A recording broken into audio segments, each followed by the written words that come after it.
I'm ready, Peggy. Are you sure? We've only got one shot at this.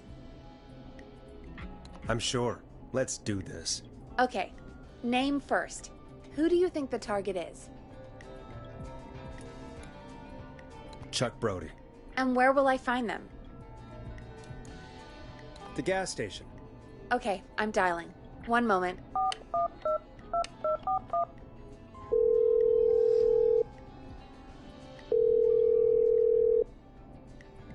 Hello? Chuck Brody! Listen, I know this sounds crazy, but we have reason to believe the Whistling Man is coming for you. You need to get yourself and everyone else out right now. The Whistling Man? The Whistling Man's pack. We found a list with your name on it, and Oh, God. It's today. The year I finally let myself forget. forget. Forget what? Forget. No, man. I gotta get out of here.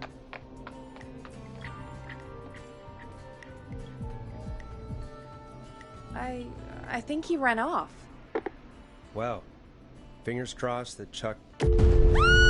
Jesus! It sounds like something blew up! He's using bombs now? Is Chuck? I don't know. Hang on, we're getting a call. Hello? Chuck? Chuck! Forrest, the whole goddamn gas station's gone up. Is anyone hurt? I don't think so. I got everyone to follow me out. The town's only ambulance was blown to hell, though. Yeah, damn it, that fireball threw me. I've got to get to the hospital. I'm not feeling great. Forrest, man, I can't thank you enough, but... damn, I gotta go. Wait, Damn it. We lost him. Not today. Oh, Forrest, the call board is lighting up. Get us into some music while I deal with this. Here's some music while we regroup here on KFAM 189.16, The Stream.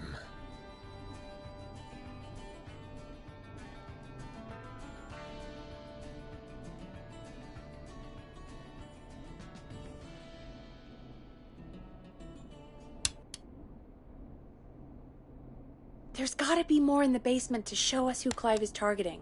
And if that's the case, we can get ahead of him. Stop the killings before they can happen. Forrest, we need to go back down. By we, you mean me, right? Yep. Like I said, I need to handle all these calls. Maybe start with that creepy mannequin room you mentioned before. I still have a lot of questions about those, by the way. Me too.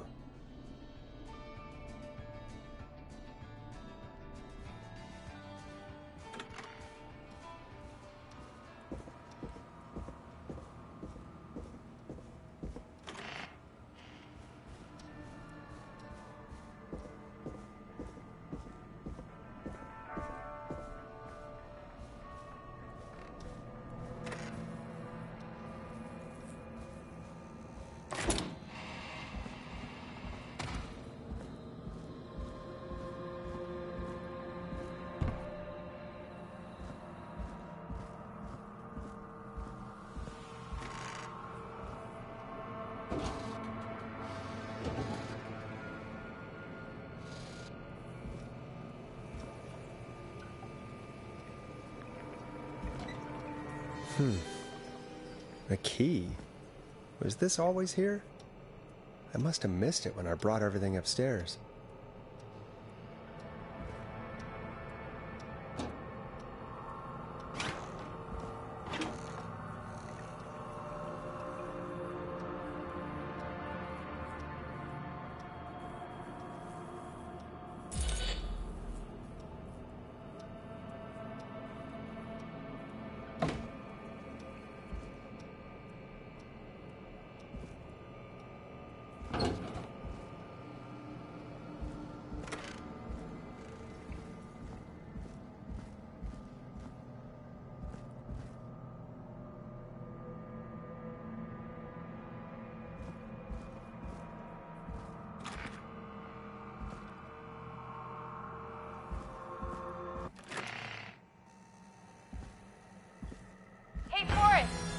Peggy, give me some warning before yelling down the intercom. Sorry. Buzz the intercom when you find something and want to discuss it.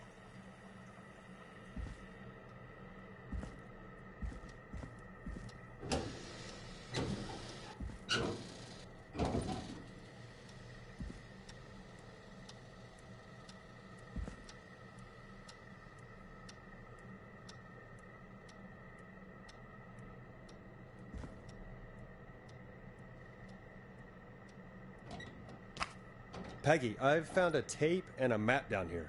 A map of what? Looks like it might be to somewhere in this storage area. Weird. Well, maybe the tape will give us more information. Give it a play.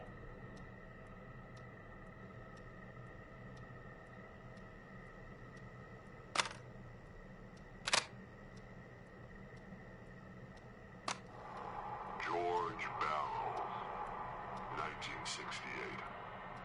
That's when this all began for me. Follow the maps. Find the tapes. I'll be waiting. Wait, George Barrow? We all heard that he drowned after a night out drinking. Was it actually Clive? Has Clive really been the Whistling Man for that long? He says I need to follow the maps and find the tapes. I guess that's what this map is about. I think we need to see what else is hidden down here. Be careful, Forrest. Keep looking. Buzz the intercom when you found something.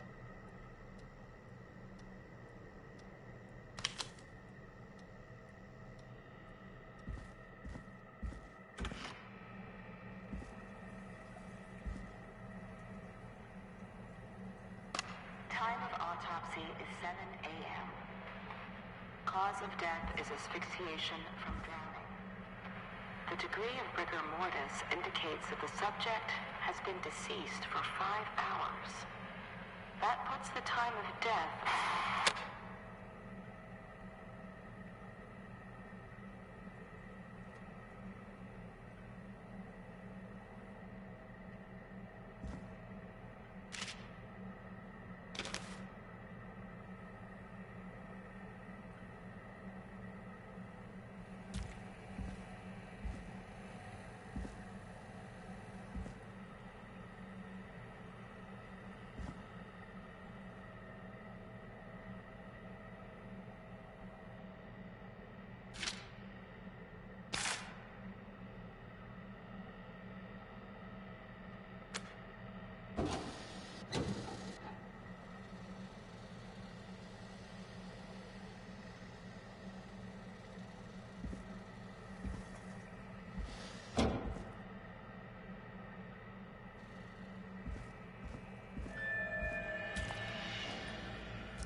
Small lacerations to arms, legs, and face, typically obtained by running through foliage. Severe blistering to the feet, as though the deceased had been running without stopping.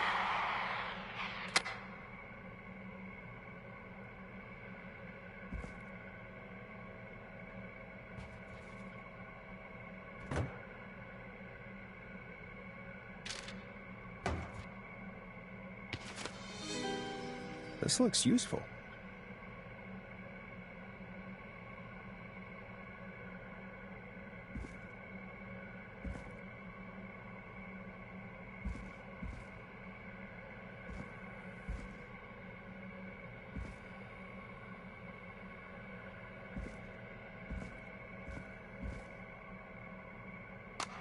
Preliminary toxicology results shows no signs of inebriation.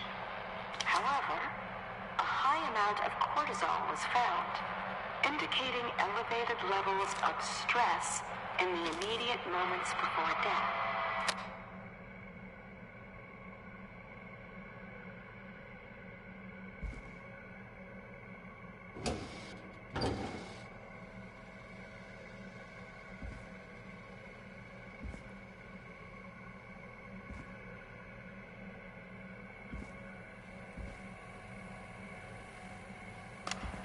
Additionally, there appears to be a post-mortem injury to the arm. It looks like it was trapped in a car door.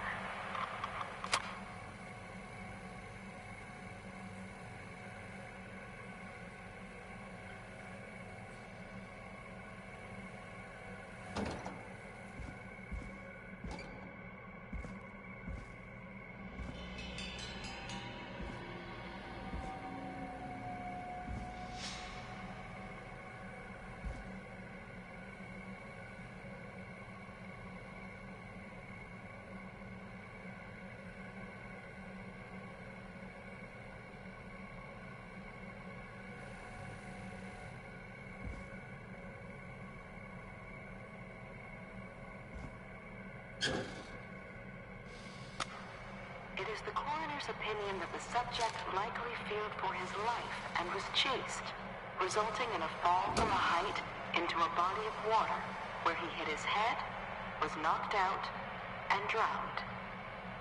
Following that, he was moved. Dr. Sullivan, we need to have a talk. That recording. Shut it off.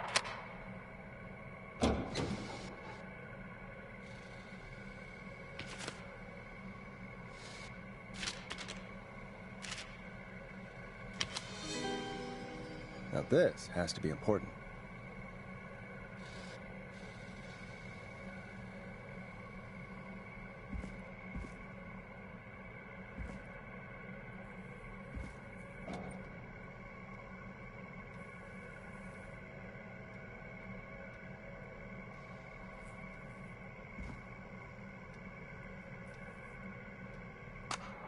If you're listening to this, then I'm probably dead. What the... I'm a man who likes to stay informed. I've got subscriptions to newspapers all over the country. A few weeks ago, I noticed headlines cropping up in those papers, one after the other. Each headline about a murder. Each murder, the death of someone I knew almost 20 years ago. And each one drawing closer to Gallows Creek. Drawing closer to the anniversary. None of us are innocent, but I don't think we deserve killing. All I hope now is that I can save some folk from the worst that I can. I don't know. Do something to make up for what I did back then, I guess. I didn't kill anyone, mind you, but that's past mattering. Now, there's more I could say, that I should say, but my employer made it clear that my family would pay a high price if I ever spoke out. So, hopefully I've said enough for you, listener, whoever the hell you are, to start putting the truth together. What the hell? Peggy is not gonna believe this. Ooh, a new vinyl for my collection.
What have you found, Forrest?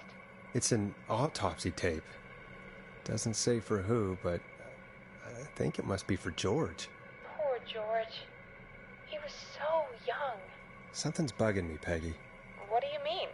I swear I recognize the voice of the woman talking on the tape. I just can't place it. Seriously? Do you think you've met her before? I don't know. I mean, I just got here recently. I don't know. Found another tape. It talks more about how George died. What did it say? It sounds like he was running for his life. Sprinting through trees and bushes, getting cut up all over. What would drive someone to do that? I'm not sure yet. There's also a tape about a toxicology report. There were no signs of drinking or that he was on anything. What? But everyone said he went swimming drunk and drowned. It was in the newspaper and everything. I found a written autopsy report. What does it say? According to that, it's just like you said at the start. George drowned after getting drunk. Said he liked to fight, too. But that contradicts the tape. I know. And I think I know why. There's a note with the report that says, "I'm sorry I made you do this, Virginia." If it was on the autopsy report, then Virginia must be our coroner.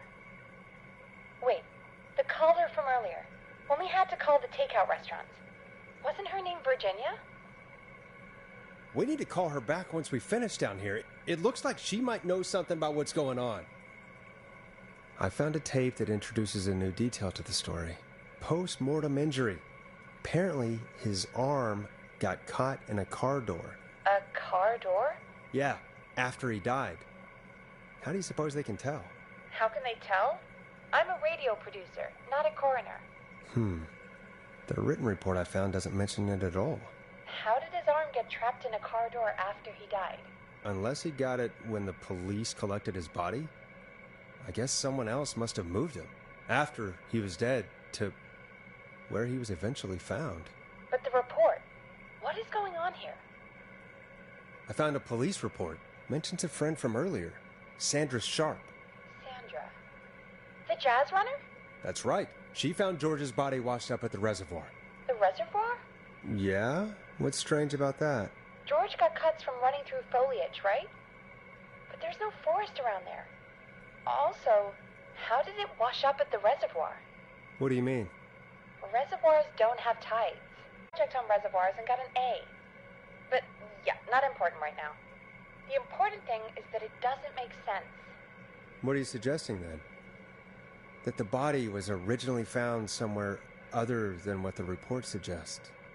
That the sheriff tried to cover it up, but accidentally let something slip? Something like that, I think.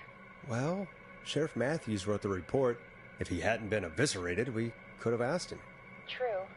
But Sandra is still alive. Once we're done down here, we should give her a call. In another tape, the coroner comes to the same conclusion as I did. George was running from something. Maybe an animal? Maybe, but then there's this next bit, where the coroner thinks he was moved post-death. So she agrees with us. At the end of the tape, someone burst in and demanded Virginia stop recording. I think it was Clive. This is starting to make sense now. This is a conspiracy to cover up what happened to George. I think I found Clive's last recording. I think Clive might be gone. Gone? I found a confession. Not for any killings, but for playing a part in covering up George's death. He left this behind in case he died. He hoped someone would find it.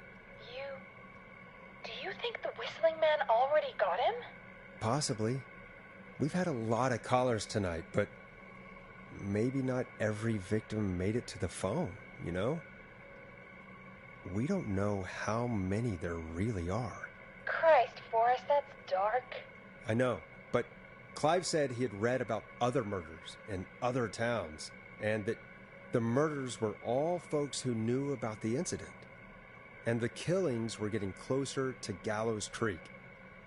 He said he wanted to do something good for once. The board in his office. He wasn't tracking people down to kill them. He was tracking them down to save them. Ugh, why didn't he just come out with all of this? He said his employer threatened his family if he spoke out about any of it. His employer? The one who orchestrated the cover-up? Oh, Clive. I'm sorry for thinking you'd killed all those people. Do you think you found everything? I think so. Forrest, what's going on here? Someone wanted that boy's death to seem like an accident. And they hired Clive to make it look that way. Come back upstairs when you're ready. We need to figure out our next step.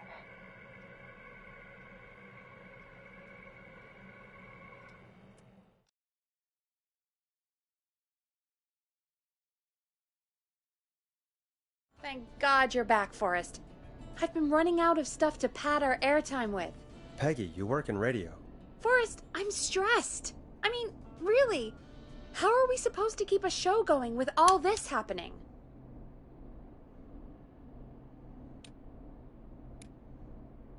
This is our job, Peggy. We gotta do it. You're right. So, what's the plan now? I think we should call Virginia back. All right, I'll get her on the line. Hello again, Gallows Creek. This is Forrest Nash. We're circling closer to the truth behind tonight's events. To this end, we're calling back one of our earlier callers, Virginia Sullivan.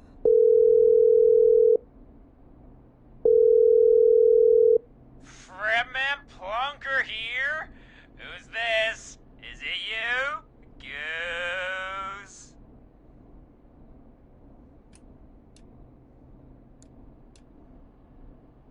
Plunker, hey, it's the Radio Man, Forrest Nash. Radio Man? What's up? Solving mysteries, saving lives. The huge. Right on. Plunker, what are you doing at Virginia's house? She asked if we could stay to keep an eye out for that whistling turd. So we're hanging out, bro. Well, that's big of you, Plunker. No, it's nothing. Can I speak to Virginia? Sure thing, Radio Man. I'll just go get her. Who is this? Hey, Virginia, it's Forrest. I'm glad you're still okay. Oh, Forrest. Sorry, I'm still jumpy. Don't be sorry. You've been through a lot. I'm so sorry this happened to you, Virginia. I thought I was. I thought... Easy. We're not calling to talk about earlier. We're calling because we think you can help us understand why this is happening tonight. Me? What would I know? Does the name Clive mean anything to you? Clive? No. I don't know that name. What are you asking about this for? You mentioned that name earlier when you called us the first time. I don't know what I said then. I was petrified, Forrest. Clive's the janitor at our station, and we know you spoke to him in the past. Forrest, please. You don't know what you're doing. He'll come for me. Virginia, it's okay. Clive won't be coming after you. We think Clive's dead. Dead? But isn't he? He's the whistling man, Forrest. Why are you so certain Clive's the whistling man? Because all those years ago, It's okay, Virginia. He's gone. We found evidence to suggest well... And we found your autopsy reports for George Barrow. How? I saw him destroy them. Well, he didn't. I don't know if he kept them or made copies or what, but we found them, and we know it's related to what's happening tonight, which is why we called you. Why did you write a false report? All right. One day, I came into work to find a boy on my slab. And as I finished the autopsy, this man, Clive, he just burst in. And he started making demands to give over the reports, to falsify what I found. Of course I said no.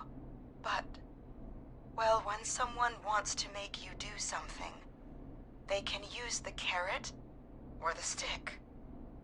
For me, he used both. You see, my sister is sick. She has a chronic condition that's never going away. It's expensive to treat, and it was getting to where I couldn't afford it. And Clive promised me that his employer would pay for my sister's treatment if I did what he said, and that if I ever spoke about this, he'd beat me to within an inch of my life. I don't know why he had me do it, but my sister needed me. You have to understand, she needed me. We understand.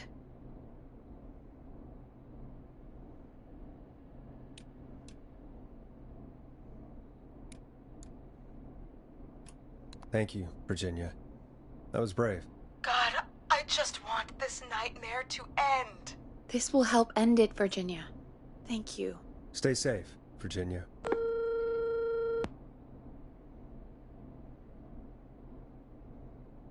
So, Virginia's tied up in all of this. Clive threatened her to keep quiet about George's death. But for who? Why cover up these details? Well, we know Sandra was involved in George's death. Do you want to call her? I do. Alright, but before we go asking questions, I think we should know what we want to ask. Is that fair? Yeah, we need to ask her about finding the body. She was the one who discovered it, but something just doesn't add up. 100%. She knows more than she's saying. I wonder what she's hiding. We'll hopefully find out soon. Anyway, just be careful when you're talking to her. Don't push too hard. We don't want her to hang up. I'll be careful. Alright, calling her now. Hopefully she's at her jazz studio.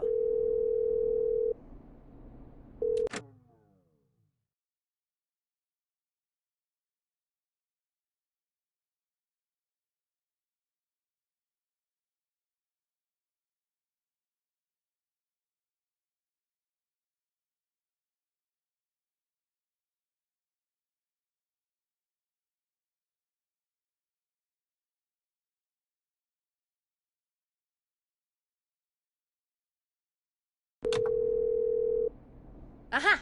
Forrest, you're through. Hello, this is Sandra at Jazz Pizzazz Jazz Studio. Who is this?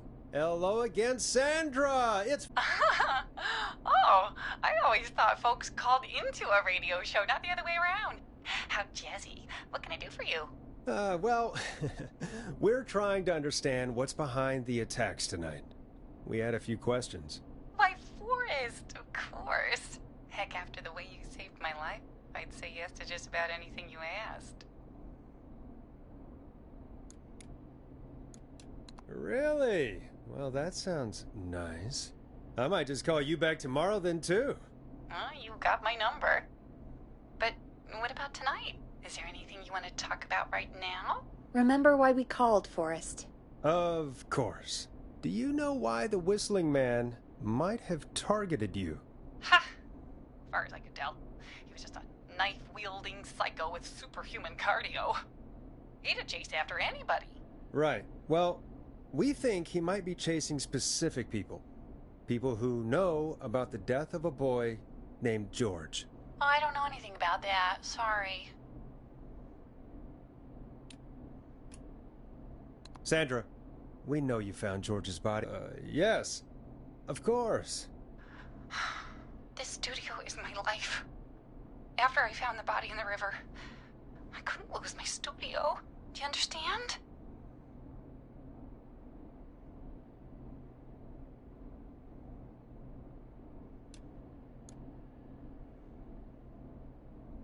Sure. I understand. When the rent just kept going up, he said he'd stop if I just needed to keep quiet. And everything would be okay. Of course. We understand. I mean, it's not like I killed him. What was the harm in saying I found him in the reservoir instead of the river? Right? Right? I'm sorry. I can't do this. And she's gone. I don't think that could have gone any better. You truly did great, Forrest. Well, folks, if anyone out there has any thoughts on what's going on tonight, please call in. That's good timing. We've got a call waiting just this second.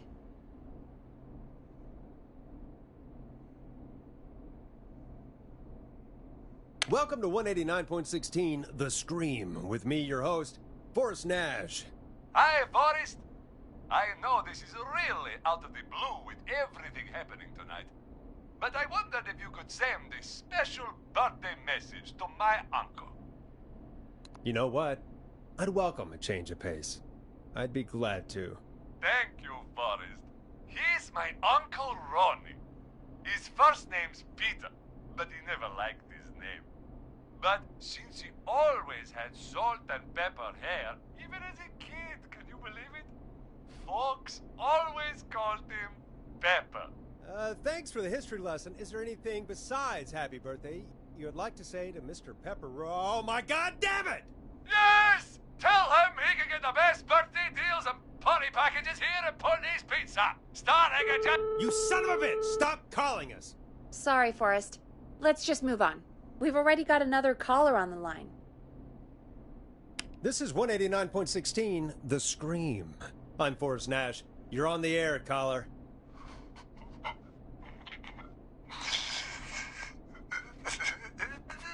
Caller.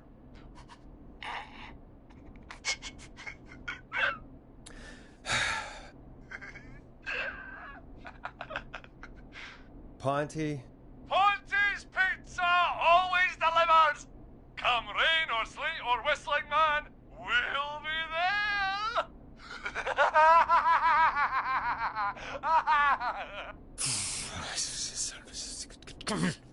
Forrest? Forrest? Are you okay? Forrest? I hope the Whistling Man gets in with his own pizza slicer. Jesus, Forrest? Sorry. That was too much. It's okay. It's been a high-stress night. Don't worry about him anymore, okay? Not for tonight, anyway. I think he's spent for now. We've got another call, whenever you're ready. Folks, don't spend your money at Ponty's Pizza. That's all I'm gonna say about that. Moving along, I'd like to welcome another caller to 189.16 The Scream, with me, Forrest Nash.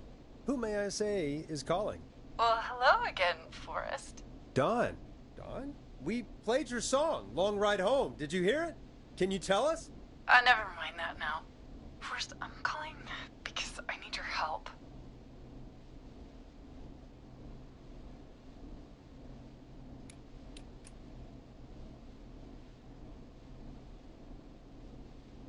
Are you in danger? I sure am. Do you mean Yes, he's after me now. you? I think so. He must have heard me on the radio helping you. Helping? You didn't exactly help. Maybe I've been helping more than you know. I was out following a lead, trying to work out who would be next, after Chuck. And what happened? And I started to feel like I was being followed. I came back to my apartment building, but this newfangled security system has me locked out. I need you to help me get inside. Can a neighbor let you in? I only moved in last week. I don't know anybody yet. There's not even a buzzer here, only the keypad for the entry code. I need that code to get inside. Which apartment block do you live in? Maybe one of our listeners lives there too. It's the New Woodside apartment building between the town hall and the trailer park. But I doubt any of your listeners live there. I don't have many neighbors. Sounds like a prime piece of real estate. Sound really carries at night. Shit.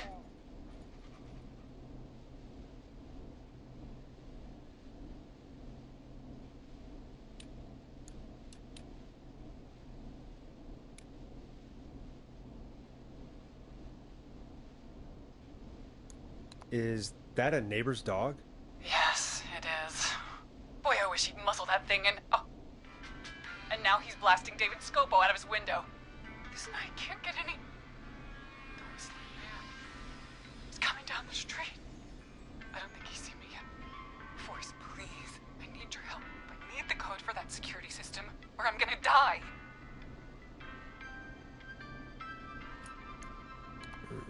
What's your neighbor's name? I don't know my neighbors, remember? Please, I need to get in. What's the name of the security system? There's a sticker on the box. It says Starling Security 4000. There's a keypad, and it looks like it wants a 6-digit number. We'll see what we can do. Thank you, Forrest. Yeah, of course. Don't worry, Dawn. Thank you, Forrest. I knew I could count on you. I'll sit out of sight. Call me back soon.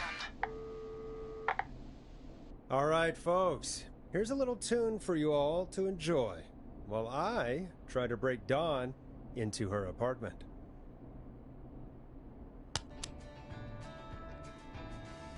A classic backed by popular demand. This is Long Ride Home by the Barn Finds. Stu, something was weird about that. Yeah. Well, tell you what. We have a Starling 4000 or whatever here at KFAM. Clive bought one for the station. Maybe we can find something to help. Well, I'm not sure who. But to help someone.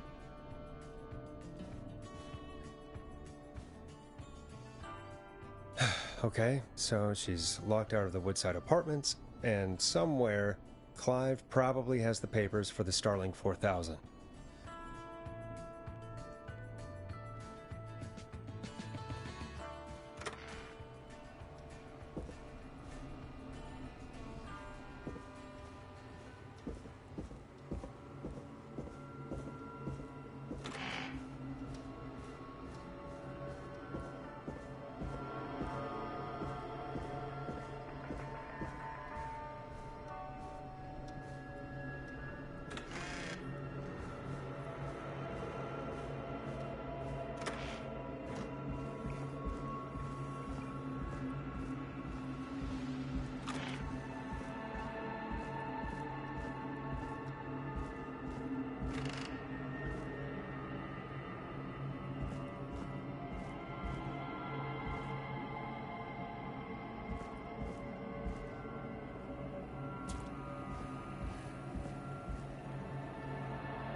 Starling 4000 user manual. Ah, these codes should come in handy.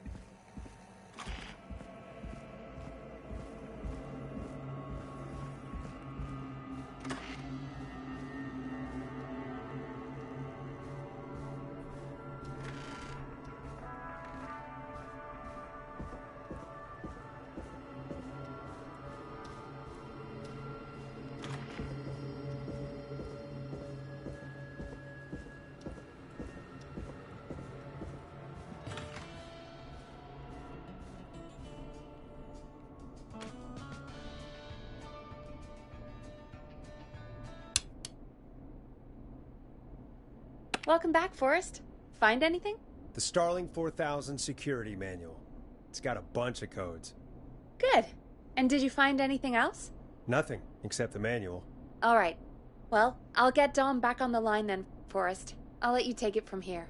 Thanks, Peggy. Line 1, whenever you're ready.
Order delivery form.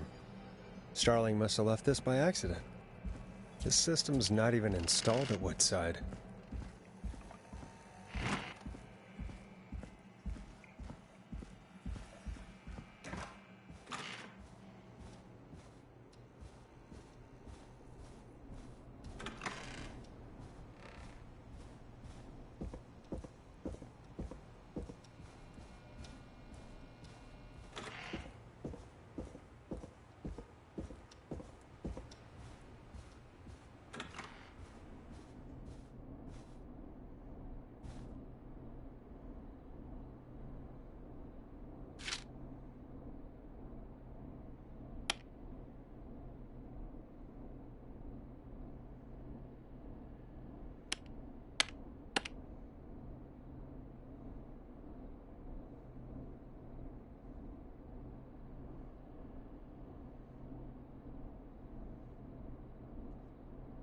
Don, are you there? This is Forrest Nash from 189.16, The Scream.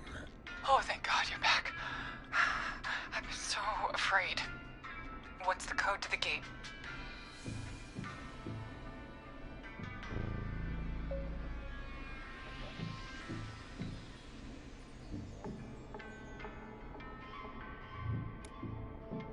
The code is 191519. Thank you, Forrest.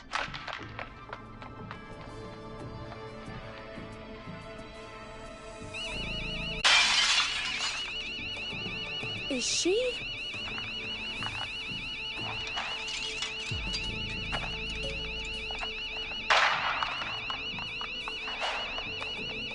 Yeah, stay out! Nobody disrespects the sanctity of the ring! Don't ever come back here again! I'm calling the cops! Thank God. Hello? Is someone there? Ricky, get back inside and turn on the radio. Whoever that was, she was trying to break into the ring. She? Forrest, man, you got no idea. That was him! That was the Whistling Man! The alarm gave me just enough time to get my rifle. I don't like hurting folk, but I can't let anything happen to Maxie. He's my best friend, you know? Listen, man, I'm heading back inside. Gonna barricade that window. My man, thank you. You and Peggy can skate for free whenever you want, forever. That's a done deal. Thanks, Ricky. Can't wait. You got it. Talk to you soon. Okay, Gallows Creek, here's some music while we process what just happened.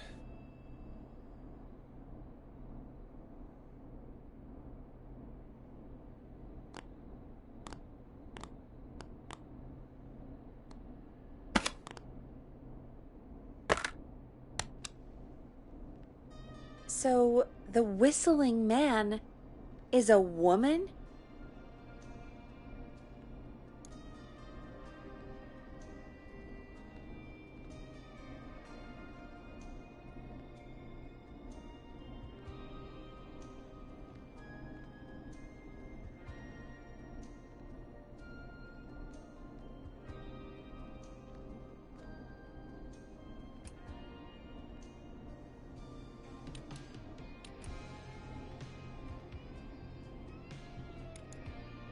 I know.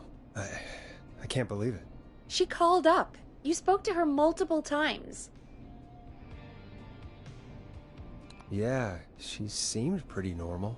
Why do you think she requested that song?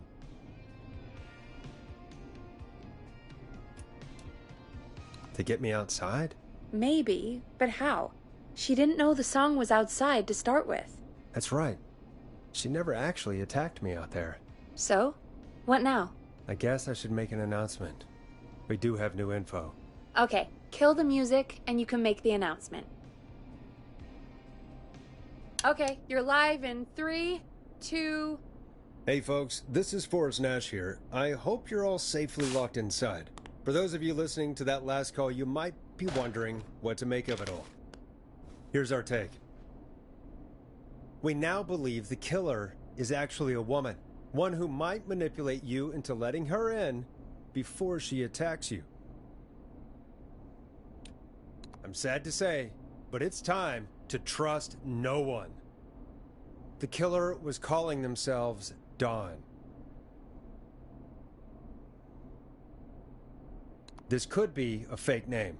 If anyone needs help or you have info on the killer, please call in. You folks have my new number, right? It's 911. Hopefully, our next caller can help shed some light on our killer. Hey, we had a call come in. Okay, folks, time to take a call. You're through to Forrest Nash on 189.16, The Scream. Hey, man. Murphy? Damn straight. What's going on, Murphy? You in danger again?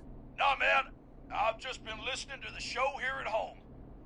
And since you asked folks to call in if they could help out, well, I'm calling. I don't know if I can say as much as other folks have, but I figure I wouldn't be a good role model to Fernando if I didn't try to help, you know?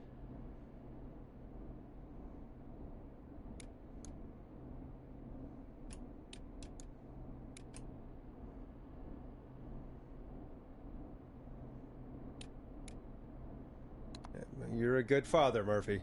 Absolutely. Fernando's a lucky kid. Oh, thanks. So, what do you want to know? Well, what can you tell us?